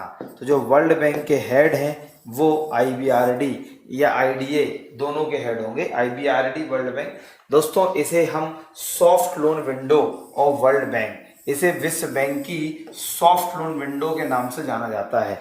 क्यों जाना जाता है वो हम बता देते हैं। तो it is called soft loan window of world bank, क्योंकि ये without any interest without any interest, बिना किसी ब्याज के अपने पुअर मेंबर कंट्रीज को फाइनेंशियल हेल्प देता है। तो जितनी भी पुअर मेंबर कंट्रीज हैं, हिंदी में जितने भी गरीब सदस्य देश हैं, उन्हें बिना किसी ब्याज के विदाउट एनी इंटरेस्ट ये लॉन्ग टर्म लोन देने का काम करता है। इसीलिए इसको वर्ल्ड बैंक की सॉफ्ट लोन विंडो भी कहा जाता है। सो this is called the world bank, soft loan window of world bank. इसके मेंबर कंट्रीज 173 हैं, 173, तो 173 इसके मेंबर कंट्रीज हैं। कैटेगरी 1 आप देखिए डेवलप्ड कंट्रीज और कैटेगरी 2 डेवलपिंग कंट्री। तो इसके जो मेंबर कंट्रीज हैं वो दो कैटेगरीज में डिवाइड हैं, एक तो डेवलप्ड कंट्री और दूसरा डेवलपिंग कंट्रीज, राइट। यह विकासशील देशों को बिना ब्याज के दीर्घकालीन ऋण देता है, जिससे लोगों का जीवन स्तर ऊंचा होता है। हाँ, इसका संबंध जनसंख्या नियंत्रण, देखिए ये तो मैंने बता ही दिया आपको कि ये अपने मेंबर कंट्रीज जो विकासशील देश हैं, जो डेवलपिंग कंट्री हैं और कह सकते हैं जो पुअर कंट्रीज हैं, उनको बिना किसी ब्याज के लॉन्ग टर्म लोन देता है। इसीलिए इसे वर्ल्ड बैंक की सॉफ्ट लोन विंडो कहते हैं। इसके अलावा अगर हम देखें तो जिससे लोगों के जीवन स्तर ऊंचा होता है, इसका संबंध क्या, पॉपुलेशन कंट्रोल, दोस्तों जनसंख्या नियंत्रण से है। तो ये पॉपुलेशन कंट्रोल के लिए लोगों को मोटिवेट करता है। पॉपुलेशन कंट्रोल, जनसंख्या नियंत्रण हो गया। शिक्षा, एडुकेशन में भी ये हेल्प देता है। इसी से तो दोस्तों देशों में गरीबी, बेरोजगारी, ये सारी चीजें खत्म होंगी। अगर हम बात करें स्वास्थ्य सेवाएं, तो हेल्थ सर्विसेज में भी इम्प्रूवमेंट आए, इसके लिए भी योगदान देता है। पोषण आहार, दोस्तों न्यूट्रिशन वगैरह के लिए भी ये मदद करता है। इतने सारे फील्ड हैं। यह गरीब सदस्य देशों को जिनकी इस समय per capita income $375 per annum से कम है, को उधार ऋण प्रदान करता है। और देखिए ये सबसे बढ़िया बात है, जो ऐसे देश हैं जिनका पर कैपिटा इनकम प्रति व्यक्ति आय $375 से कम है प्रति वर्ष। तो दोस्तों ऐसे देश जिनकी प्रति व्यक्ति आय $375 से कम है, तो उन्हें ऋण प्रदान करने में योगदान देता है। अगर हम देखें तो इसका जो लोन पीरियड है वो 35 से 40 साल है। दोस्तों ये है loan period of the IBRD, 35 to 40 साल। तो आगे चलते हैं और आगे देखते हैं दोस्तों, IBRD के बारे में हो गया है। अब देखते हैं IFC, इंटरनेशनल फाइनेंस कॉरपोरेशन, अंतरराष्ट्रीय वित्त निगम। दोस्तों जो इंटरनेशनल फाइनेंस कॉरपोरेशन है, अंतरराष्ट्रीय वित्त निगम है, इसके बारे में देखें तो स्टार्ट हुआ इसका काम जुलाई 1956 से इसने अपना कार्य प्रारंभ किया। इसके अलावा इसके मेंबर कंट्रीज 184 हैं, 184 इसके मेंबर कंट्रीज हैं। और अगर हम इसकी बात करें तो यह विकासशील देशों में जो निजी उद्योग हैं, जो प्राइवेट इंडस्ट्रीज हैं, के लिए बिना गारंटी के धन की व्यवस्था कराता है। तो दोस्तों जितनी भी इस जो डेवलपिंग कंट्रीज हैं, ध्यान सुनना, जो डेवलपिंग कंट्रीज हैं मतलब जो विकासशील देश हैं, बहुत अच्छे से सुनने वाली बात है, ज़रा ध्यान सुनना। डेवलपिंग कंट्रीज के जो प्राइवेट सेक्टर हैं, जो निजी क्षेत्र हैं, उनको वित्तीय सहायता प्रदान करना, उनको फाइनेंशियल हेल्प देना IFC का काम है, इंटरनेशनल फाइनेंस कॉरपोरेशन का काम है। तो जो इंटरनेशनल फाइनेंस कॉरपोरेशन है, जो अंतरराष्ट्रीय वित्त निगम है, ये अपने डेवलपिंग कंट्रीज के जो प्राइवेट सेक्टर्स हैं, जैसे इंडिया एक डेवलपिंग कंट्री है और इसका प्राइवेट सेक्टर, जैसे हम बात कर रहे हैं रिलायंस या किंगफिशर या सहारा या टाटा, इन्फोसिस, अगर इन्हें फाइनेंशियल हेल्प चाहिए तो ये इंटरनेशनली किसके पास जाएंगे, IFC के पास, इंटरनेशनल फाइनेंस कॉरपोरेशन के पास। अगर हम बात करें तो दोस्तों प्रमोट्स फॉरेन इन्वेस्टमेंट, दोस्तों जो विदेशी निवेश है, जैसे FDI हो गया, FII हो गया, ये जो फॉरेन इन्वेस्टमेंट्स हैं, विदेशी निवेश हैं, इनको भी प्रमोट करने में योगदान, प्रोत्साहन करने में ये योगदान देता है। अगर हम इसके लोन की बात करें तो इसका जो लोन का पीरियड है वो 7 से लेकर 12 सालों तक है। सो this is called IFC and this is called international Finance corporation. अब हम थोड़ा सा टॉक करेंगे मीगा के बारे में, और मीगा बोले तो multilateral Investment Guarantee agency, Hindi में बोलते हैं बहुपक्षीय निवेश गारंटी संस्था। दोस्तों एजेंसी, दोस्तों अब ये मीगा क्या है, मल्टीलेटरल इन्वेस्टमेंट गारंटी एजेंसी, बहुपक्षीय विनियोग गारंटी संस्था। अगर इसके बारे में हम बात करें तो जरा ध्यान से सुनिए। ये सेटअप इन 1998 और न्यूली एंड लास्टली एडेड। दोस्तों जो मीगा है वो वर्ल्ड बैंक में लास्टली एडेड, सबसे लास्ट में ऐड हुई संस्था है और ये 1988 या 1998 बिल्कुल लेटेस्ट में ही आई है, राइट। इसके अलावा अगर हम बात करें तो इसमें गारंटी प्रोग्राम, अपने गारंटी प्रोग्राम के द्वारा यह राजनीतिक जोखिम दर दूर करने के लिए निवेश बीमा प्रदान करता है। देखिए ये बहुत इंपॉर्टेंट पॉइंट है इसके लिए।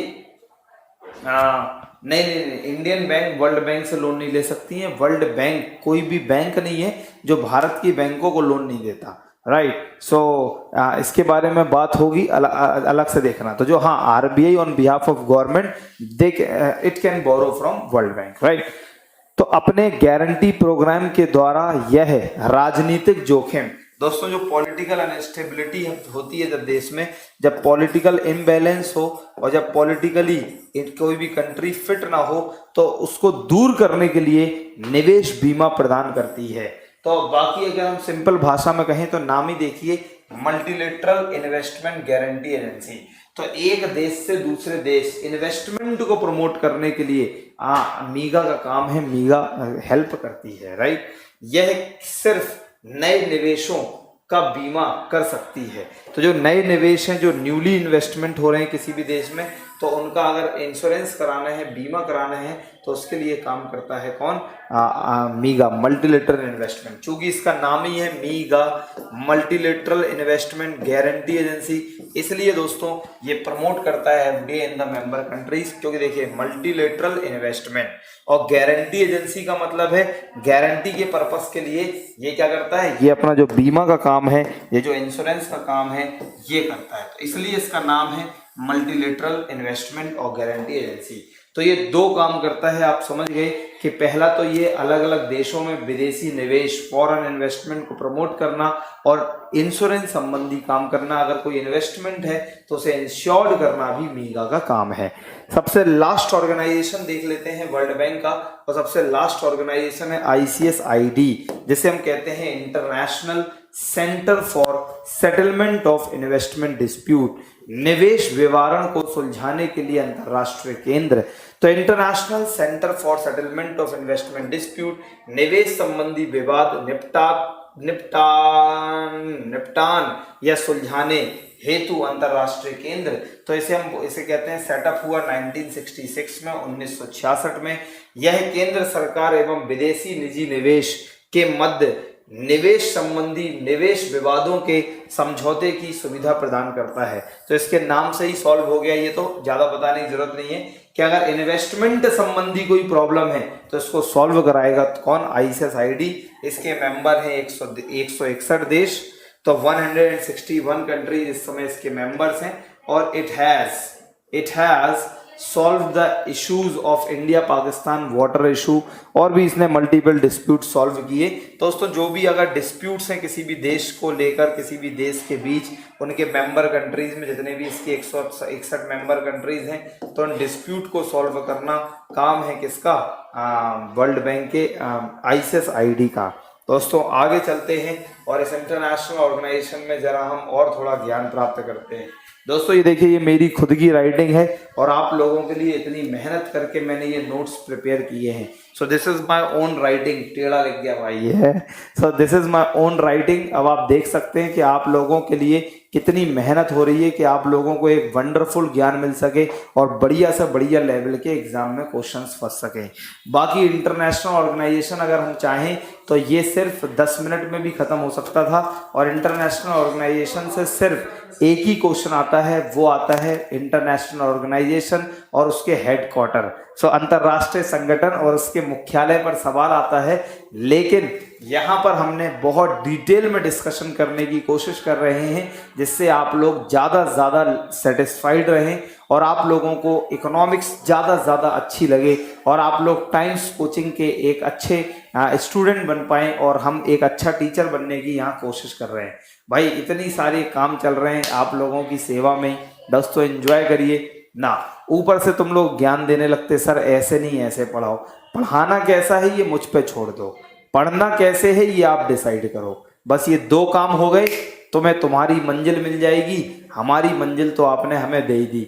दोस्तों ये जितना भी चीज़ें आप देख रहे हैं वॉटएवर, ये सिर्फ आप लोगों का ही देन है, आपका ही मोटिवेशन है।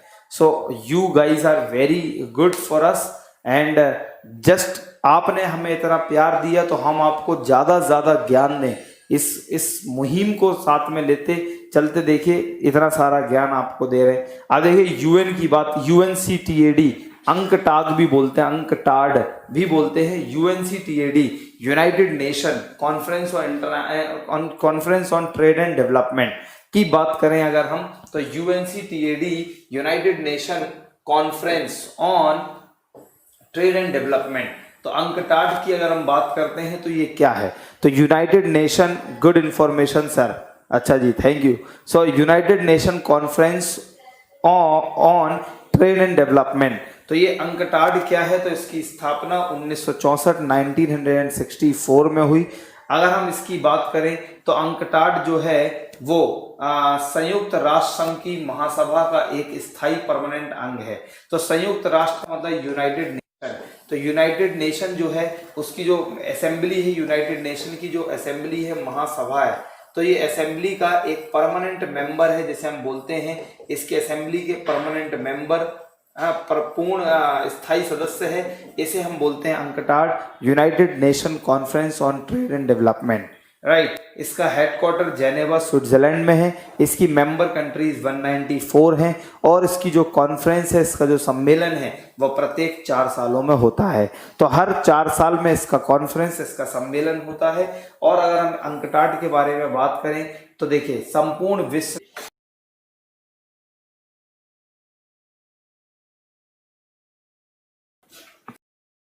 होगा, हो जाएगा भाई, एक दिन तो कंप्लीट हो गई। गुड मॉर्निंग सभी को, दीपक, सुनील, मंजूर, प्रमोद। अच्छा आवाज़ आ रही है भाई? एक बार आवाज़ के लिए बारे में कमेंट करना एक बार प्लीज़।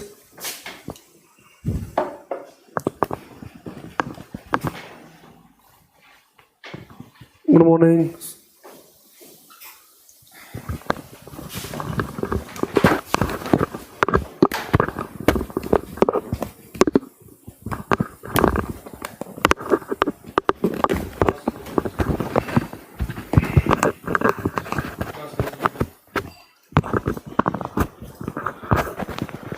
चले नहीं, क्या हो गया? के लिए यूएनसीटीएडी तत्पर रहता है 194 कंट्रीज के साथ। It formulate policies related to all aspects of development including trade, aid, transport, finance and technology. दोस्तों ये पॉलिसीज वगैरह बनाता है, ये नीति वगैरह प्रमोट कर बनाता है, जो सारे एस्पेक्ट, चाहे वो ट्रेड से संबंधी हो, व्यापार, चाहे वो एड मतलब सहायता, चाहे वो ट्रांसपोर्ट, यातायात, या वित्तीय और फाइनेंस टेक्नोलॉजी से संबंधित हों, तो इसे हम कहते हैं UNCTAD, United Nation Conference on Trade and Development. So this is the enough information about UNCTAD. अब नेक्स्ट इंटरनेशनल ऑर्गेनाइजेशन को देखते हैं, जो बहुत इंपॉर्टेंट इंटरनेशनल ऑर्गेनाइजेशन है, जो कई बार एग्जाम में पूछा भी जाता है। तो अब हम बात करेंगे WTO, that is called World Trade Organization. दोस्तों अगर हम WTO की बात करते हैं, विश्व व्यापार संगठन की बात करते हैं, तो मैं आप लोगों को बता दूं, पहले एक ऑर्गेनाइजेशन था जिसका नाम था GATT, general agreement on tariff and trade. तो पहले एक ऑर्गेनाइजेशन था जिसका नाम था GATT, general agreement on tariff and trade. लेकिन एक उरुग्वे राउंड हुआ, एक कॉन्फ्रेंस मान लो, और उस उरुग्वे राउंड में GATT को खत्म करके इस कॉन्फ्रेंस में बना दिया गया WTO, अर्थात 1 जनवरी 1995। 1995 से पहले जो काम GATT, general agreement on tariff and trade करता था, वही काम आज WTO, वर्ल्ड ट्रेड ऑर्गेनाइजेशन करता है। तो दोस्तों देख लेते हैं, 1 जनवरी 1995 general agreement on tariff and trade को खत्म करके WTO की स्थापना हुई, बता दिया। उरुग्वे राउंड में WTO बनाया गया, बता दिया। हेडक्वार्टर जेनेवा स्विट्जरलैंड में है। ऑफिशियल लैंग्वेज इसकी इंग्लिश, फ्रेंच एंड आप देख सकते हैं स्पेनिश। दोस्तों ये एग्जाम का क्वेश्चन है कि WTO की ऑफिशियल लैंग्वेज कौन है, तो 3 ऑफिशियल लैंग्वेज हैं, English, France and Spanish, right. और जो काम पहले WTO किया करता था, अब वही काम कौन करता है, GATT जो करता था वही काम अब कौन करता है, WTO। ये मैंने बता दिया। और अगर हम बात, और हाँ, जो GATT है, general agreement on tariff and trade है, इसकी स्थापना 1947 में हुई थी। मतलब 1947 से लेकर 1995 तक काम इंटरनेशनल ट्रेड, अंतरराष्ट्रीय व्यापार से संबंधी GATT करता था, जो आज कौन करने लगा है, WTO, राइट। इसके मेंबर कंट्रीज हैं 164। अफगानिस्तान इसका आखिरी सदस्य देश बना। यह इंटरनेशनल ट्रेड संबंधी नियम कानून बनाता है। इंटरनेशनल ट्रेड अभी थोड़ी देर पहले बताया, इंटरनेशनल ट्रेड का मतलब है जो भी एक्सपोर्ट्स हैं और जो भी इंपोर्ट्स हैं, जो भी अंतरराष्ट्रीय स्तर पर आयात और निर्यात हो रहा है। उरुग्वे एक कंट्री का नाम है, तो वहां पर कॉन्फ्रेंस हुई, इसलिए इसे बोलने लगे उरुग्वे राउंड, मुजम्मिल इस्लाम, राइट। WTO आयात एवं निर्यात संबंधी नियम बनाता है, व्यापार संबंधी समस्याओं को सुलझाता है। यह बहुपक्षीय व्यापार जो हिंदी इंग्लिश मीडियम के हैं वो लिख लें, मल्टीलेटरल ट्रेड। बहुपक्षीय व्यापार का मतलब है मल्टीलेटरल ट्रेड। इसका मतलब है एक कंट्री, जैसे इंडिया, ये है इंडिया, ये कई सारे देशों से ट्रेड करे, कई सारे देशों से व्यापार करे, तो ऐसे हम बोलेंगे मल्टीलेटरल ट्रेड, बहुपक्षीय व्यापार। तो इसको भी प्रोत्साहित करने का काम कौन करता है, WTO, World Trade Organization. Next दोस्तों हम बात करते हैं, अब आते हैं सार्क पर। सार्क बोले तो South Asian Association for Regional Cooperation. So this is called SAARC, South Asian Association for Regional Cooperation, क्षेत्रीय दक्षिण एशियाई क्षेत्रीय सहयोग संगठन। दोस्तों सार्क एक बहुत इंपॉर्टेंट ऑर्गेनाइजेशन और कई बार एग्जाम में पूछा गया। कौन कौन इस समय इस वीडियो को लाइव देख रहा है, एक बार हाय हेलो कर लो यार प्लीज, कम ऑन एवरीबॉडी। सो आप लोगों के लिए ये देखिए, थोड़ा सा बीच में टेक्निकल प्रॉब्लम होगी, इसलिए टाइम के आगे भी पढ़ा रहे हैं। तो दोस्तों जस्ट सपोर्ट मी यार, कम ऑन, कौन कौन है हाय हेलो तो कर लो यार ना। तो सार्क का मतलब है South Asian Association for Regional Cooperation, this is called SAARC, जिसको नहीं दिख रहा था। So this is called SAARC, दक्षिण एशियाई क्षेत्रीय सहयोग संगठन, सार्क। अगर हम सार्क की बात करें, दक्षिण एशियाई क्षेत्रीय सहयोग संगठन की बात करें, तो इसकी स्थापना 7 एवं 8 दिसंबर 1985 में हुई। दोस्तों 1985 में एक कॉन्फ्रेंस हो रही थी जिसका नाम था ढाका कॉन्फ्रेंस, बांग्लादेश ढाका कॉन्फ्रेंस हो रही थी। इस कॉन्फ्रेंस में इसका स्थापना हुई और इस कॉन्फ्रेंस में इसको बनाया गया, जिसमें 7 कंट्रीज, 7 कौन कौन सी जरा देख लीजिए, इंडिया, पाकिस्तान, नेपाल, भूटान, श्रीलंका, बांग्लादेश एंड मालदीव। दोस्तों ये 7 कंट्रीज एक साथ इकट्ठी थी, जैसे India, Pakistan, Nepal, Bhutan, Sri Lanka, Maldives and Bangladesh, right. तो सार्क की स्थापना का विचार सर्वप्रथम वर्ष 1980 में बांग्लादेश के प्रेसिडेंट जिया उर रहमान ने दिया था। तो दोस्तों ये भी एग्जाम में क्वेश्चन पूछा जाता है कि सार्क का कॉन्सेप्ट देने वाले व्यक्ति कौन थे, तो बांग्लादेश के राष्ट्रपति, बांग्लादेश के प्रेसिडेंट जिया उर रहमान ने इसका वो दिया कि सार्क होना चाहिए।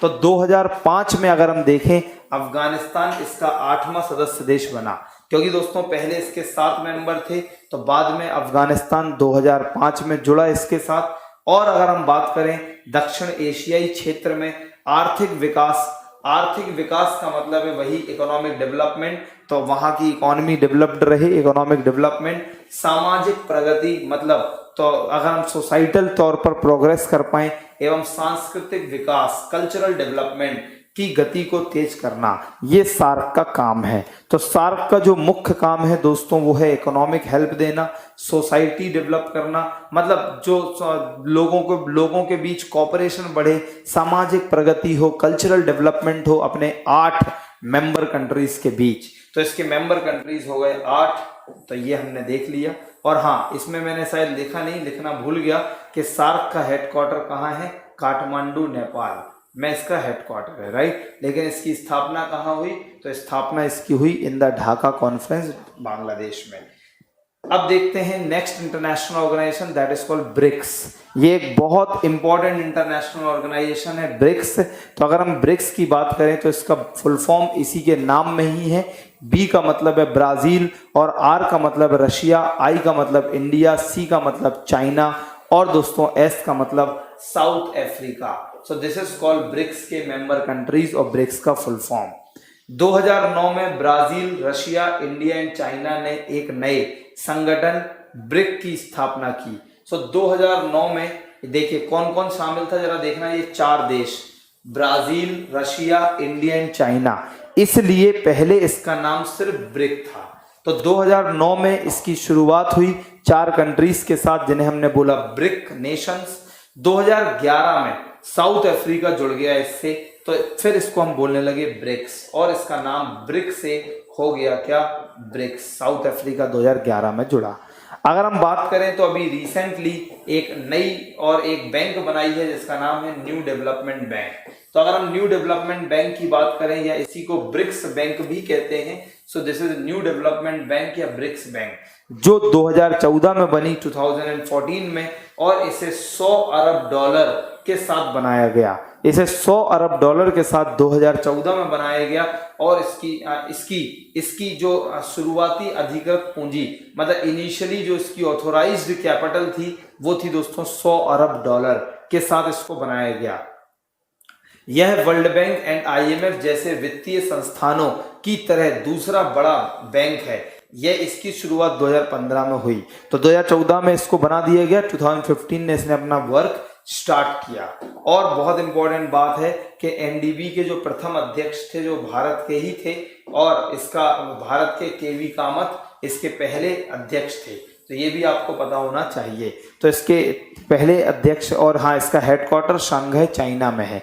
इसके अलावा इसका जोहानिसबर्ग साउथ अफ्रीका में रीजनल ऑफिस भी है। ये भी एक एडिशनल इंफॉर्मेशन है जो यहाँ पर नहीं दी गई। इसके अलावा अगर हम हाँ लिखा है सॉरी, इसका हेडक्वार्टर शंघाई चाइना में, लेकिन regional office Johannesburg south Africa में इसका रीजनल ऑफिस भी है। सो इसे हमने कहा ब्रिक्स। इतना जानकारी आपको ब्रिक्स के बारे में होनी चाहिए।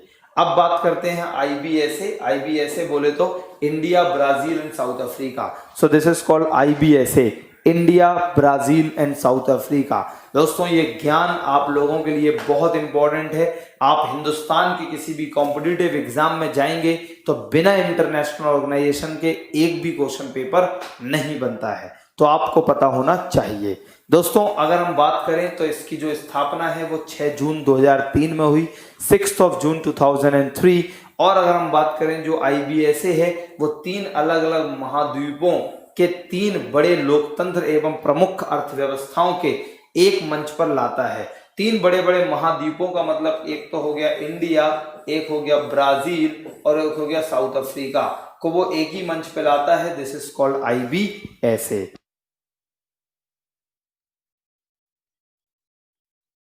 IBSA की बात करें तो जो India, Brazil and South Africa है, इसकी अगर हम बात करें तो ये 2 तरीके से काम करता है। पहले तो वैश्विक एवं क्षेत्रीय राजनीतिक मुद्दों पर परामर्श एवं समन्वय के रूप में, जैसे कि राजनीतिक एवं आर्थिक क्षेत्र के वैश्विक संस्थानों में सुधार, WTO विकास एजेंडा, जलवायु परिवर्तन, आतंकवाद, एक्स्ट्रा। दोस्तों जो भी मेन मुद्दे हैं, जो भी जैसे इंडिया, ब्राजील और साउथ अफ्रीका, इन तीनों देश में जो भी राजनीतिक मुद्दे हैं, क्षेत्रीय राजनीतिक मुद्दे हो गए, जैसे आर्थिक क्षेत्रों का डेवलपमेंट करना है, जैसे WTO विकास एजेंडा हुआ, जलवायु परिवर्तन हुआ, दोस्तों टेररिज्म हुआ, इन सब को हेल्प करता है और इन सब के लिए काम करता है India, Brazil and South Africa. तीनों देशों में परियोजनाएं प्रारंभ करके अन्य विकासशील देशों की सहायता करना। दोस्तों जो अदर डेवलपिंग कंट्रीज हैं, पहले तो इन तीनों देशों में परियोजनाएं प्रारंभ करके, मतलब कोई भी योजना लानी है तो इन 3 कंट्रीज में लाई, India, Brazil and South Africa, और फिर जो अदर डेवलपिंग कंट्रीज हैं उनको भी सहायता देना, ये इनका उद्देश्य है जिसे हम बोलते हैं IBSA। अगर हम बात करें Bay of Bengal Initiative for Multi Sectoral Multi Sectoral Technical and Economic Corporation, जैसे हम बोलते हैं बिम्स्टेक, ये बहुत इंपॉर्टेंट इंटरनेशनल ऑर्गेनाइजेशन है दोस्तों, और कई बार यहाँ से एग्जाम में क्वेश्चन आए हुए हैं। तो देखिए, प्रारंभ में इसका नाम बिस्टेक था, इसका नाम बिम्स्टेक नहीं था, इसका नाम बिस्टेक था। क्यों बिस्टेक था? क्योंकि इसकी स्थापना जून 1997, अभी रिसेंट ऑर्गेनाइजेशन है, में बैंकॉक सम्मेलन में हुई। सबसे पहले ये बात याद रखिए। और जो बैंकॉक सम्मेलन में हुई में 4 सदस्य देश थे। कौन कौन से? सबसे पहला जो इसका ऑर्गेनाइजेशन सदस्य देश था वो था India, Bangladesh, Sri Lanka and Thailand. ये 4 मेंबर कंट्रीज थे, राइट। जरा आप गौर से देख रहे हैं तो आप जरा गौर से देखिए। सर फुल हिंदी वर्ड नहीं समझ आ रहा, थोड़ा इंग्लिश वर्ड यूज कीजिए please. Thank you so much, आप हमें नहीं सिखाइए, चुपचाप पढ़ लीजिए, राइट। सो दोस्तों, अभी क्या सब कुछ हिंदी इंग्लिश में, जो भी हिंदी के वर्ड है उन्हें मैं इंग्लिश में ट्रांसलेट भी कर रहा। एक आर्थिक विकास आया तो मैंने कहा इकोनॉमिक डेवलपमेंट। चलिए, सो दोस्तों, अगर हम बात करें जून 1997 में, सबसे पहले आपको बिम्स्टेक में पता होना चाहिए कि इसकी स्थापना कहाँ हुई। तो बैंकॉक दोस्तों सम्मेलन, बैंकॉक कॉन्फ्रेंस, अगर हम बात करें तो बैंकॉक कॉन्फ्रेंस, बैंकॉक सम्मेलन में इसकी स्थापना हुई। इसके 4 मेंबर कंट्रीज थे, इंडिया था, बांग्लादेश था, श्रीलंका था, राइट, और थाईलैंड था। इसीलिए इसका नाम था बिस्टेक। आप जरा गौर से देख पा रहे हैं तो देखिए, आप लोग बताएं। तो यहाँ पे देखिए, बिस में, बिस का मतलब है बिस बांग्लादेश, इंडिया, और एस का मतलब है श्रीलंका, टी का मतलब है थाईलैंड। इसलिए दोस्तों इसे हम कहते थे, पहले इसका नाम था बांग्लादेश, इंडिया, श्रीलंका, और इसके नाम, देशों के नाम पर ही इसका नाम पड़ा था, और थाईलैंड इकोनॉमिक कॉर्पोरेशन, राइट। लेकिन जून 1997 में अगर हम देखें तो इसमें म्यांमार शामिल हो गया। अब जब म्यांमार शामिल हो गया तब इसका नाम बिम्स्टेक हो गया, और इसको हम बोलने लगे, ये देखिए इसका नाम, इसको हम लोग बोलने लगे Bangladesh, India, Myanmar, Sri Lanka, Thailand economic corporation. अध्यक्षता नेपाल 2014 से, और हेडक्वार्टर ढाका में है इसका दोस्तों। 2014 से इसकी अध्यक्षता नेपाल के पास है और इसका हेडक्वार्टर ढाका में है। अगर हम और आगे बात करें तो 2004 में नेपाल और भूटान को शामिल किया गया। दोस्तों पहले तो सिर्फ बांग्लादेश, इंडिया आप जैसे देख पा रहे हैं, और म्यांमार, थाईलैंड, श्रीलंका यही देश थे, लेकिन बाद में नेपाल और भूटान भी इसमें शामिल हो गए। तो इसका नाम बन गया, देखना, Bangladesh, India, Myanmar, Sri Lanka, Thailand economic corporation, ये इसका नाम था। लेकिन चूंकि 2004 में नेपाल भी जुड़ गया और भूटान भी जुड़ गया, तब तो मेंबर कंट्रीज के बेस पर नाम नहीं हो पाएगा।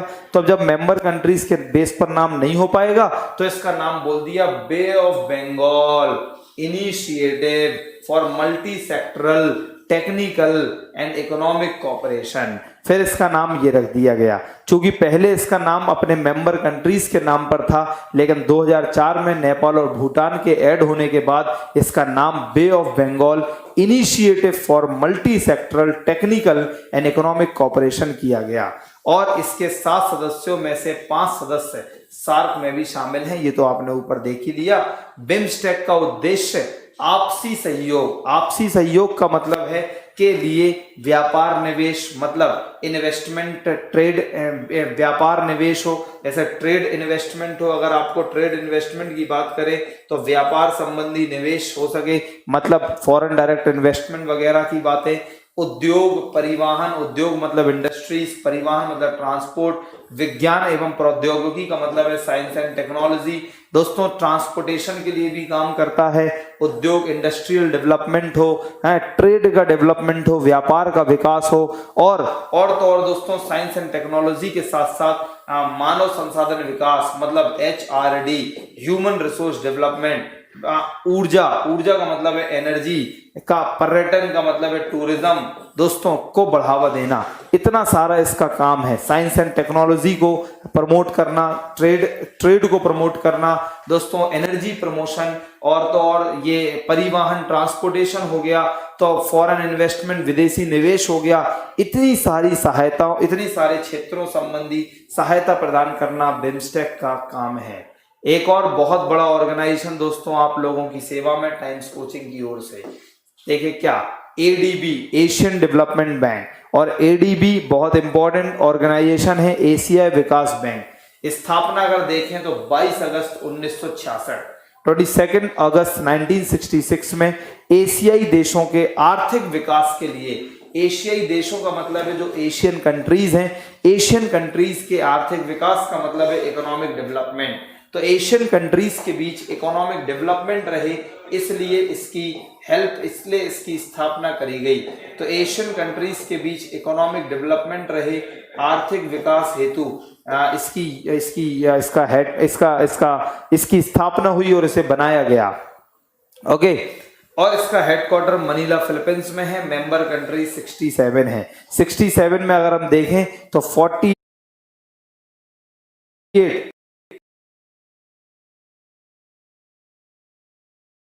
22 अगस्त 1966 में एशियाई देशों के आर्थिक विकास के लिए, एशियाई देशों का मतलब है जो एशियन कंट्रीज हैं, एशियन कंट्रीज के आर्थिक विकास का मतलब है इकोनॉमिक डेवलपमेंट। तो एशियन कंट्रीज के बीच इकोनॉमिक डेवलपमेंट रहे, इसलिए इसकी स्थापना करी गई। तो एशियन कंट्रीज के बीच इकोनॉमिक डेवलपमेंट रहे, आर्थिक विकास हेतु इसकी स्थापना हुई और इसे बनाया गया। ओके, और इसका हेडक्वार्टर मनीला फिलीपींस में है। मेंबर कंट्री 67 है। 67 में अगर हम देखें तो 48 एशिया पैसिफिक रीजन्स हैं। एशिया मतलब जो एशियन कंट्री, ये ऐसी है, पैसिफिक जो एरिया है इसके हैं, और 19 अदर एरियाज के इसके सदस्य देश हैं। देखिए कितनी इंफॉर्मेटिव ज्ञान है आप लोगों के लिए। अगर हम लोग और आगे बात करते हैं तो करंट में US and Japan hold maximum share. तो दोस्तों जो यूएस है और जो जापान है, इसके ज्यादातर शेयर्स यूएस एंड जापान ने होल्ड कर रखे हैं। इसका प्रारूप वर्ल्ड बैंक के आधार पर बनाया गया था। प्रारूप मतलब इसका जो स्ट्रक्चर है वो वर्ल्ड बैंक की तरह बनाया गया था। अपने विकासशील सदस्य देश, अपने मतलब जो 67 मेंबर कंट्रीज हैं, इनमें जो विकासशील सदस्य देश हैं, विकासशील सदस्य देश का मतलब है डेवलपिंग मेंबर कंट्रीज। तो जो डेवलपिंग मेंबर कंट्रीज हैं की आर्थिक और सामाजिक प्रगति, आर्थिक और सामाजिक, याद रखना इकोनॉमिक एंड सोशल दोनों डेवलपमेंट हो, इकोनॉमिक डेवलपमेंट भी हो और सोशल डेवलपमेंट भी हो, के लिए ऋण उपलब्ध कराना, इकोनॉमिक एंड सोशल डेवलपमेंट के लिए लोन प्रोवाइड करना, ये एशियन डेवलपमेंट बैंक, एशियाई विकास बैंक की बात है। और मैंने बता दिया कि जो जापान है और यूएस है, सबसे ज्यादा शेयर होल्डर यही है। और अगर इंडिया की बात करें, भारत की बात करें, तो इंडिया चौथे नंबर पर इसका largest share holder, 4th number पे कौन है? इंडिया है। अब एक और इंटरनेशनल ऑर्गेनाइजेशन की बात करते हैं आज, and that is SCO. SCO बोले तो Shanghai Cooperation Organization, so that is SCO, Shanghai Cooperation Organization. So SCO की अगर हम बात करते हैं तो इसके मेंबर कंट्रीज हैं 8 मेंबर कंट्रीज हैं। यूरेशिया, यूरेशिया देखिए वर्ड मिलकर बना है, यहां देखिए नाम यूरेशिया, इसका मतलब है यू का मतलब है यूरोप, और रेशिया में आता है क्या? एशिया। तो एक वर्ड है यूरेशिया, मतलब यूरोप प्लस एशिया। तो यूरेशिया मतलब यूरोप प्लस एशिया क्षेत्र में सुरक्षा और आर्थिक सहयोग पर ध्यान केंद्रित करता है। मतलब सुरक्षा को हम कहेंगे सिक्योरिटी, सिक्योरिटी का मतलब है डिफेंस, और आर्थिक सहयोग का मतलब है वही इकोनॉमिक कोऑपरेशन। दोस्तों इकोनॉमिकली और सिक्योरिटी पर्पस से इसके लिए इसका स्थापना हुई और एससीओ काम करता है। तो जितने भी यूरोप और एशियन कंट्रीज के एरियाज हैं, इनमें सिक्योरिटी मेंटेन रहे और इकोनॉमिक डेवलपमेंट रहे। इसके अलावा इसकी स्थापना 1966 में 5 देशों का समूह, जिसमें चाइना द्वारा अपने 4 नेबरिंग कंट्रीज के साथ सीमा सुरक्षा से जुड़े मुद्दों को निपटाने के लिए गठित किया गया।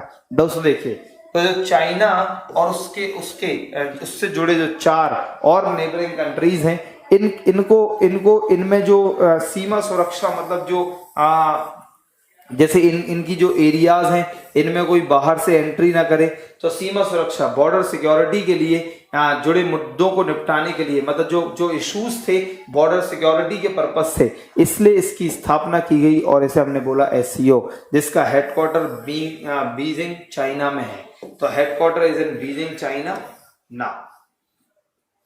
एक और बहुत इंपॉर्टेंट ऑर्गेनाइजेशन जिसे हम बोलते हैं एपैक, बोले तो Asian Pacific economic corporation, Asia Pacific economic corporation, that is called APAC. तो अगर हम एपैक की बात करें, एशिया पैसिफिक इकोनॉमिक कॉर्पोरेशन की बात करें, तो देखिए जरा ध्यान से, इसकी स्थापना 1989 में तत्कालीन प्राइम मिनिस्टर ऑस्ट्रेलिया के, जिनका नाम था बॉब हॉक। दोस्तों ऑस्ट्रेलिया के जो प्राइम मिनिस्टर है जिनका नाम था बॉब हॉक ने की पहल पर हुई। तो 1989 में एशिया पैसिफिक इकोनॉमिक कॉर्पोरेशन का जो कॉन्सेप्ट है वो ऑस्ट्रेलिया के प्रेसिडेंट बॉब हॉक ने दिया था, और उनके बाद हुई 11:30 बजे ना, 11:30 बजे ना उनकी क्लास, 10 मिनट 5 मिनट में छोड़ रहा हूँ, उसको बुलाओ सज्जन को ना। बॉब हॉक ने एपेक को वैश्विक मामलों में एशिया प्रशांत की आवाज, voice of Asia Pacific in the world affairs कहा था। तो इसीलिए हमने कहा कि बॉब हॉक की पहल पर एपेक की स्थापना की गई पूरे वैश्विक स्तर पर ना। चलिए अब और आगे चलते हैं, थोड़ा सा ज्ञान जल्दी से, फिर रीजनिंग की आप लोगों की क्लास है दोस्तों। मेंबर जो है इसके सदस्य देश हैं वो 21 मेंबर कंट्रीज हैं। तो इसके जो मेंबर कंट्रीज हैं वो 21 है, और India is not the member. याद रखना एपेक में इंडिया मेंबर नहीं है। हेडक्वार्टर एपेक का है सिंगापुर, तो सिंगापुर में इसका हेडक्वार्टर है। अगर हम बात करें, भाई मैंने तो देखा नहीं, इतना टेढ़ा लिखा है मैंने, नेक्स्ट टाइम लिखते टाइम में थोड़ा ध्यान रखूंगा ना। तो अगर हम बात करें ओपेक का मतलब है दोस्तों Organization of Petroleum Exporting Country. OPEC की अगर हम बात करें तो 1960 में जो ध्यान सुनिए, 1960 में बगदाद में संस्थापित किया गया। तो 1960 में बगदाद में इसकी स्थापना हुई, और इसके 5 सदस्य देश थे। 5 सदस्य में अगर हम बात करें, Iran, Iraq, Kuwait, Saudi Arabia and Venezuela.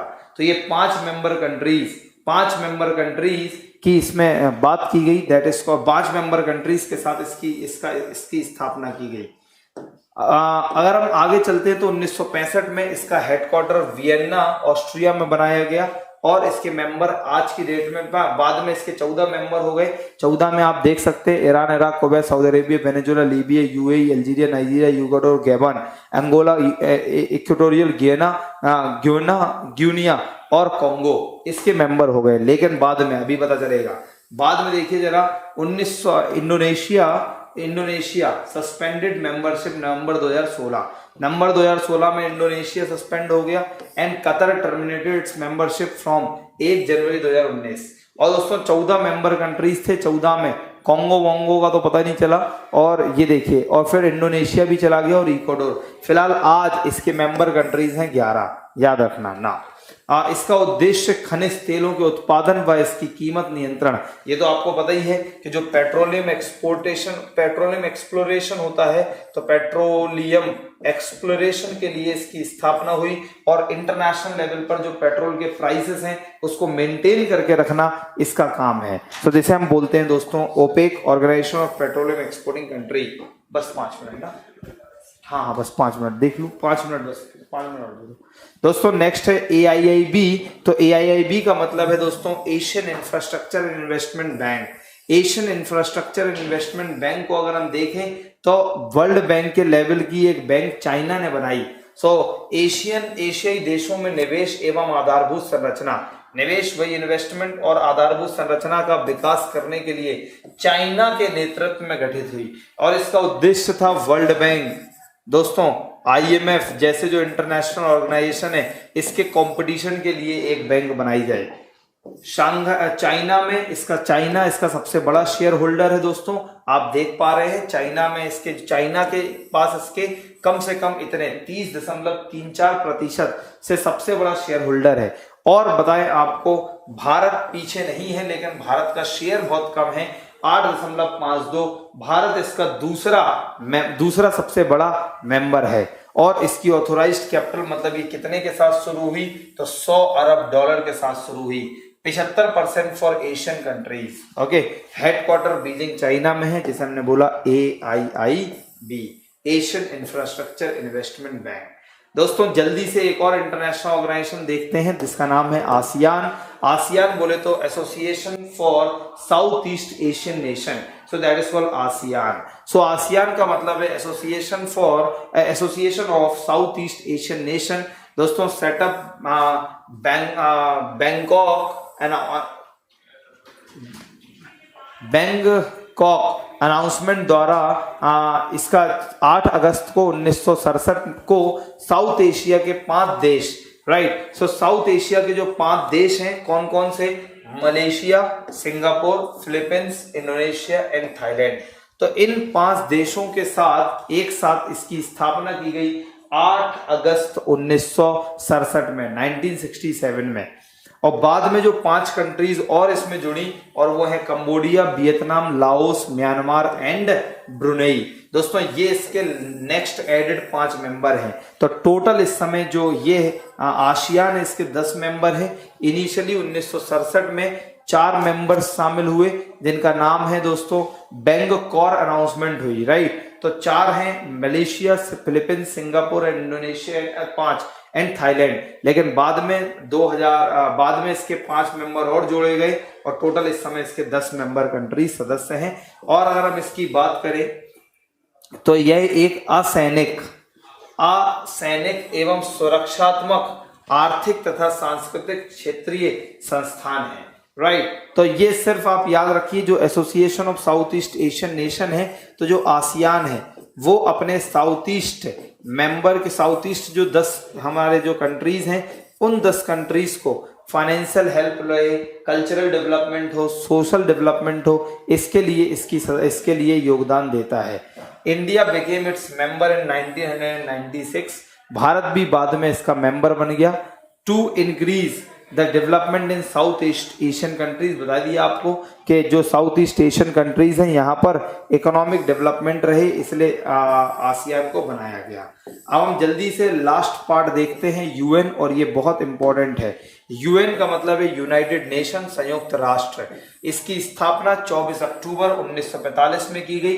Headquarter UN का न्यूयॉर्क यूएस में है। दोस्तों इसकी ऑफिशियल लैंग्वेजेस आपके सामने लिखी हैं, Arabic, Chinese, English, France, Russian and Spanish, ये इसकी ऑफिशियल लैंग्वेजेस हैं। और दोस्तों इसके जो मेंबर कंट्रीज हैं, सदस्य देश हैं, वो 193 इसके मेंबर कंट्रीज हैं। ये कई सारे एग्जाम में पूछा भी गया है। अगर हम बात करें परमानेंट मेंबर, तो इसके परमानेंट मेंबर ये कंट्रीज हैं, Russia, US, France, China, UK, ये इसके परमानेंट मेंबर हैं। Russia, US, China, France, UK, ये इसके परमानेंट मेंबर हैं। और अगर हम बात करें यूएन के 6 प्रमुख अंग, तो ये 6 इसके प्रमुख अंग हैं, जिनमें आप देख पा रहे हैं, जल्दी से देख लो, the General Assembly, the GA, the SC, the Security Council, the Economic and Social Council, the Secretariat and दोस्तों